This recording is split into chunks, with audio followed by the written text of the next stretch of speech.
Hi everyone. My name is Aditya. I am these two great people's son. Let's just say great people are saying Exactly. And I'm Serena. I'm their niece, visiting from the U.S., and I'm interning with them for the next month. So just like you guys, I'm learning about this.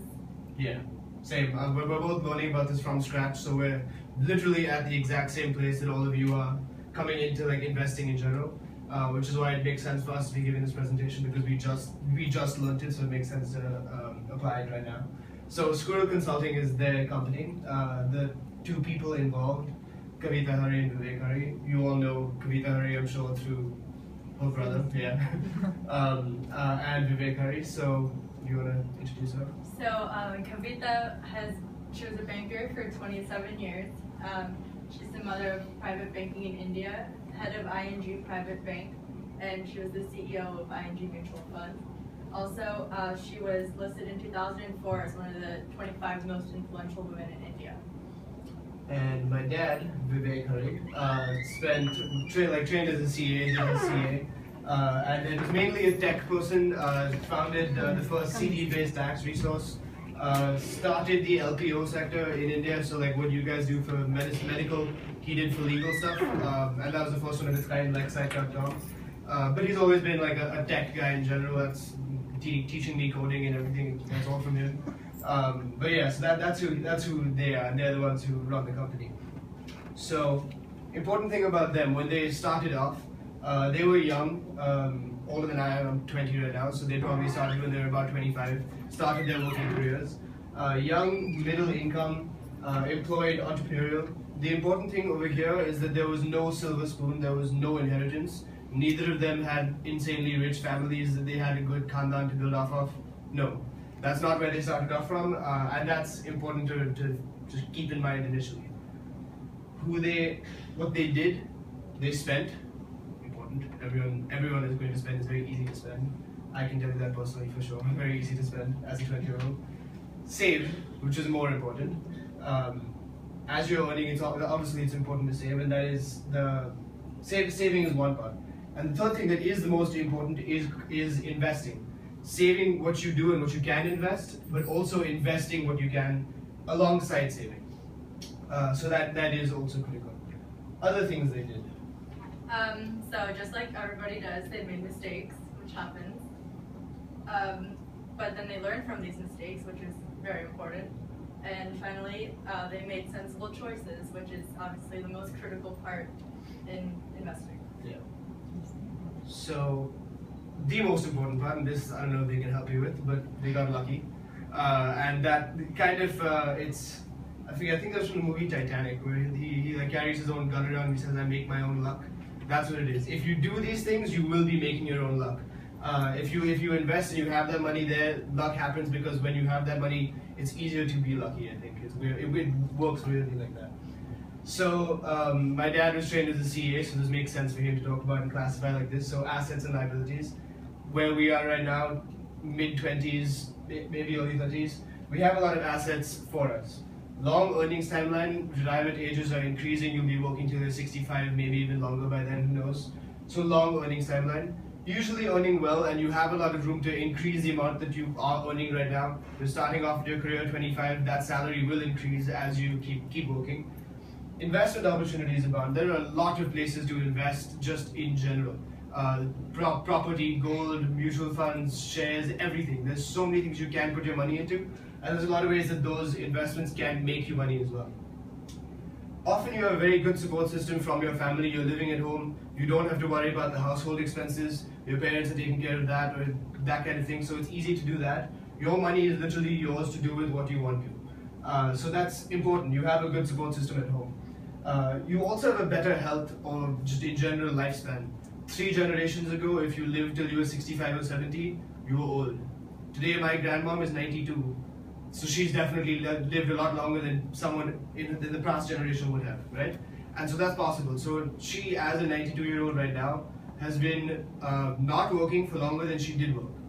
If you're 35 years, you're working, she's now nearly not been working for a good 30 years as well. So you will be not working for longer than you will work, so you have that time where you aren't earning anything. So that kind of leads to the liability side of it as well. So they kind of have like a flip side. So each asset has its own corresponding liability. As someone who is young, you have a short-term focus. I can tell you personally right now, all I'm looking to is like the end of the summer, and then going back to college, and then going for the next semester. You just look at what's about to happen. You want to say, okay, this weekend I want to go out with someone, go out with my friends, have fun. That's how you think because you have that short-term focus. There are a lot of ways to spend money. My dad said earlier, like when he wanted to go out as a college student, he would go to a movie and spend like 10 rupees at a movie, then go for dinner maybe. Today we can go to an amusement park, go to a multiplex, go to a mall. Who knows? So many things you can do. So many ways to spend that money. Spending is never a problem. Everyone enjoys spending money because it's fun. Misinformation, lack of clarity and knowledge. So that is important on the other side of the investment opportunities. Coming into it as someone who doesn't know anything about investing, it's a very hard field to get into because there are so many random acronyms being thrown around. What is an ETF? What is an FD? Who knows? If you know, no one's ever told you about it. It's hard to get into it because it is just there's a lot of jargon. There's a lot of things. It's complex, and you don't automatically just know. Okay, no, I know what you're talking about. It's hard to have that moment with investing. So there is a lot of misinformation out there. So on the flip side of having that good support system, you also have a dependence on your family and your parents. What you need to be able to cultivate is independence, especially financially.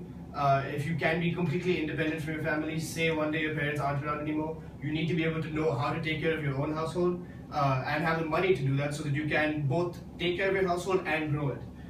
Because you don't want to stay in the same place for your entire life, you want to be able to grow in general, right? So that dependence is also a liability. And then this goes to what I was saying earlier.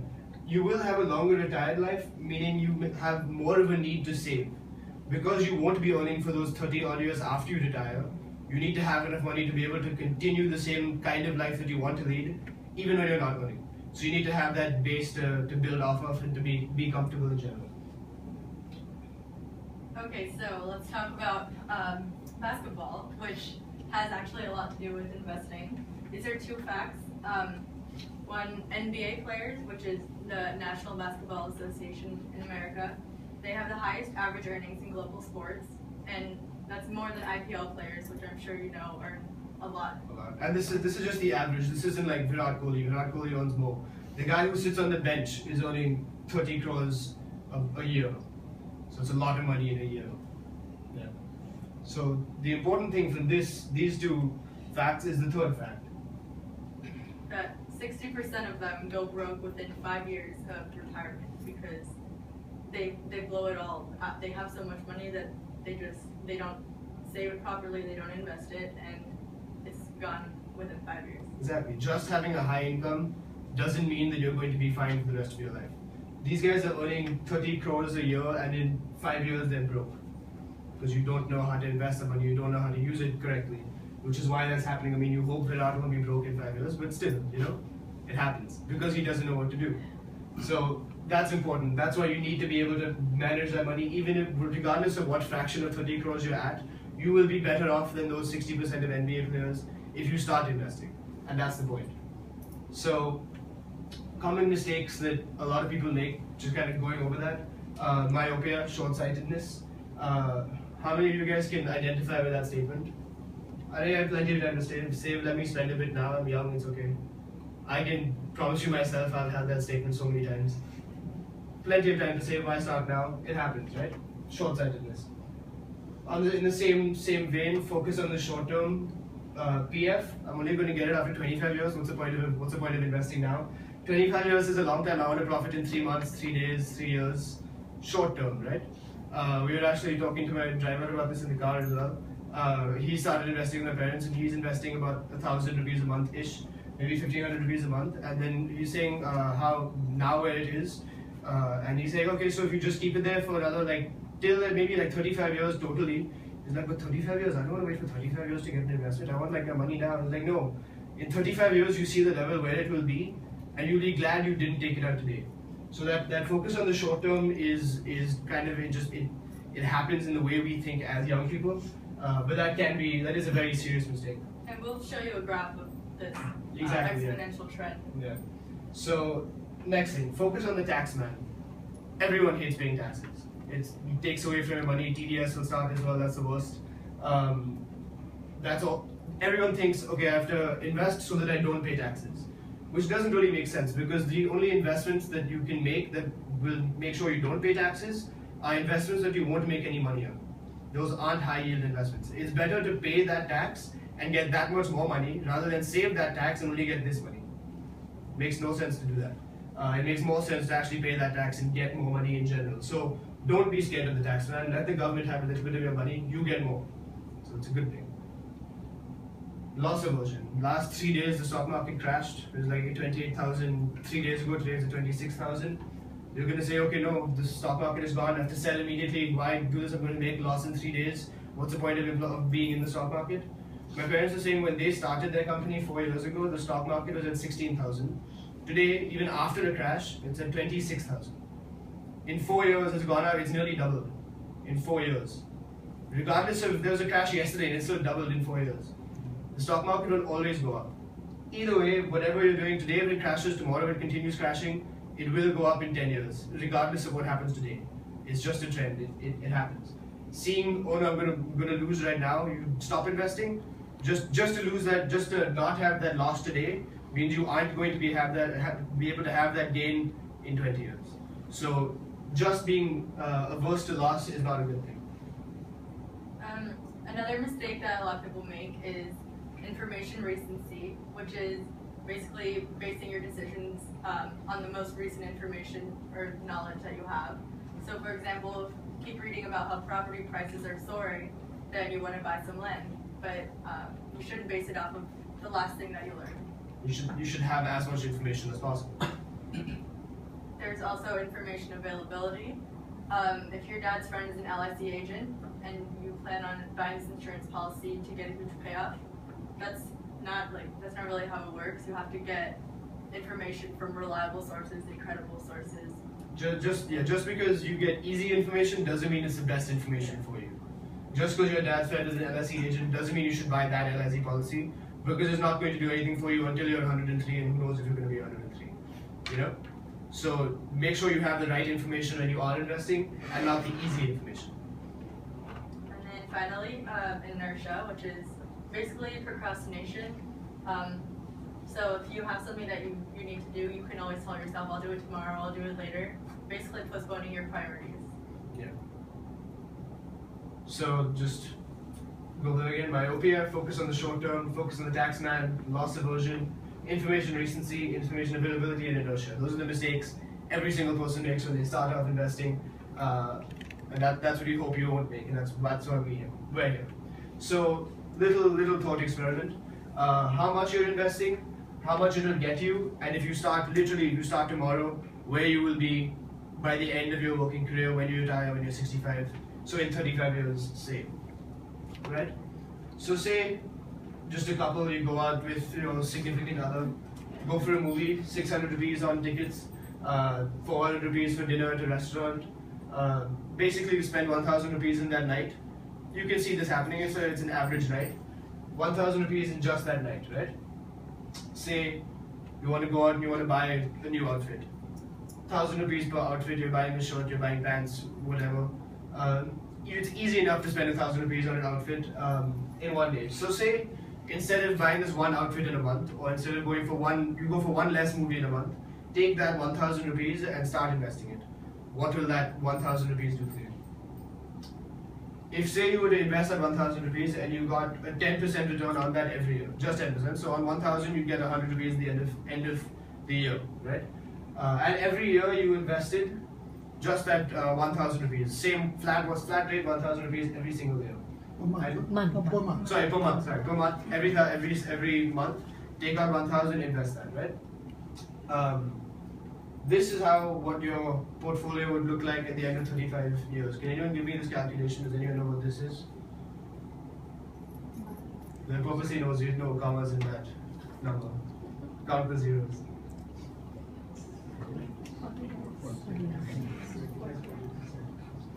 40 lakhs. So that's just about 40 lakhs in 35 years, just 1,000 rupees a month. Every month, 10% return, right? That's nearly 40 lakhs, you saw? So say now, instead of doing 1,000 per month, as you keep earning, your salary is going to keep going up, right? Say you increase by 10% every year. So this year you do 1,000 a month, next year you do 1,100 a month. Next year you do 1,210 a month. Just by 10% each year, right? Does anyone have any guesses on how it will go? Any tell me where to stop my finger.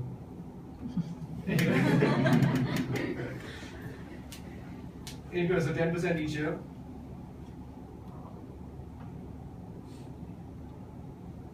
That's what that number will be. If you just increase by 10% every single year, that is a huge gain, right? If you want, so that's the level you'll be if you just do 1,000 a year. That's if you increase by 10% each year. That difference, those numbers are 38 lakhs there for the static model. 75 lakhs at the end of 35 years if you increase by 10% each year. That's a difference of 37 lakhs, right? 37 lakhs just by increasing by 10% each year. Important thing about this, the cost of a 5-year delay. This difference, this literally nearly doubling of your money, happens just within the 30 to 35 years. If you don't start today and you start 5 years later, you've lost that 37 lakh because you didn't start today and you start in 5 years from now. So it's important to start immediately. This is also an interesting thing. If you look at how this graph goes, for the first 20 years, you still haven't reached your first 20 lakhs. You haven't. By 25, you've just crossed your first 20 lakh area, right? From 25 to 30, you've nearly doubled just in those 5 years. By the time you reach 35, you've nearly doubled again. All the fun happens in these last 10 years. That's when everything happens. Over here, you'll be damn frustrated. You'll be saying, what's happening? My money isn't doing anything. I haven't even reached 20 lakhs. 10 years later, you'll be at 80 lakhs. All the fun happens in those last 20 years, in those last 10 years, where just compounding happens. It's just math. This is all just math. There's no fancy investing thing happening here. It's just 10% each year. There's just pure numbers in this. And that's what the beauty of compounding is. It's very back-ended. You won't see what's happening initially. You'll see what's happening right at the end in the last 10 years. It will suddenly skyrocket and suddenly you'll be sitting on 80 lakh rupees in your portfolio just because you're doing 1,000 or in this case increasing that 1,000 every year, right? So it's important to look at that massive difference just in that last 10 years. So the lessons we learned from this are that first, a little bit of money can obviously go a long way. It's a long-term game, so you have to stick with it. Even if the market goes up and down, in the long term, it's important to continue investing. And also, if you're late to the party, you can always catch up. So it's never too late to start investing. It'll always help you out. True.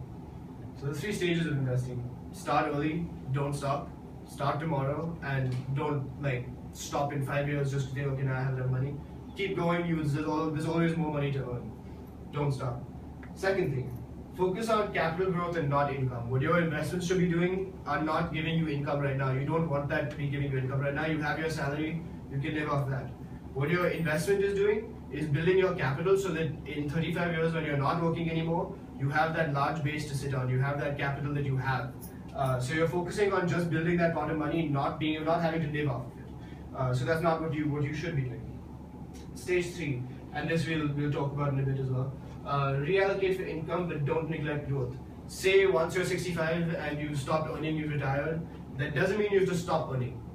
Your investments can still earn you money, even when you're 65, regardless of how you're not working at all, but you're still earning even when you're 65. So at that point, you reallocate how you invest so that you can live off your investment. And that you only have to worry about when you're 65. So that's how you change how you invest based on how old you are, and we'll talk about this later. So tip sheet, get systematic about it.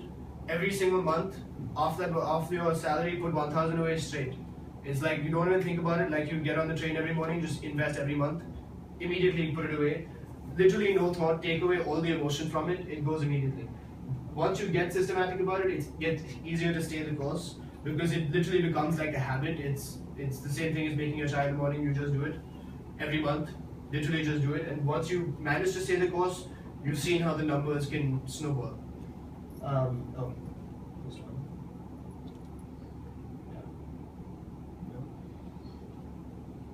Yeah. Invest across asset classes. So don't put all your money in one pot. That if that one pot goes down, you lost your money. So spread your money out along multiple things, and this is where my parents come in. This is where they tell you what asset classes to invest in that work specifically for you, and what asset classes will get you the most money, and what kind of what you want to be able to do with your money, and how you can do that using the tools available for you.